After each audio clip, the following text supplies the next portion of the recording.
I mean, it's, you almost hate to use the phrase, but the perfect storm, really, for digital transformation. And I love, this whole thought of payments has seen that the brunt of the change in finance more than any other vertical within the industry, and you're seeing that on the regulatory side. But now I'm wondering, talking about this perfect storm, has this made the consumer, both on a business side of things and also on the retail side of things, increasingly savvy from what they want from their payments and their bank to provide that?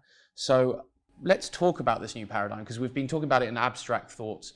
But for the consumer, whether it be whether a payment through a business banking or through retail banking, what is the consumer now getting from this new payments world? What's the exciting, really, customer experience in that?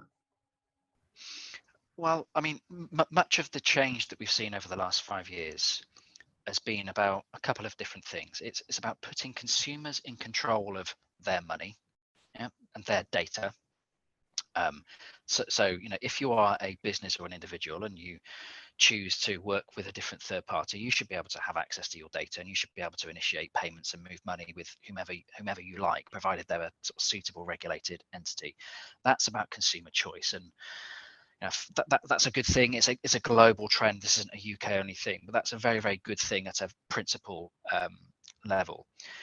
We've seen some now considerable uptake in use of those services, and I think particularly in business banking and small to medium enterprise market size, which there are obvious use cases where you want to choose to share all of your financial data with software and accounting firms and packages, and I think that's been hugely helpful for that part of the sector. I'll talk primarily around retail because I think that's where Nationwide Building Society needs to focus its time and attention. Well, it is where we need to focus the time and attention on our members. For our members now, has it yet been transformative? No.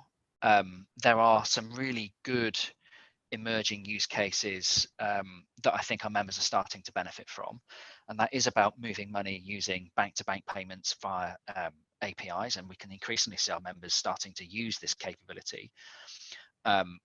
We can see our members starting to use these services for improved credit assessment, for example. So, and in particular, I think we'll see more and more of this as we go into the cost of living squeeze, understanding your credit position, getting better at managing your money, and starting to access lines of credit that are actually based on more of your financial life, the accuracy of your financial life, and we'll see more of that.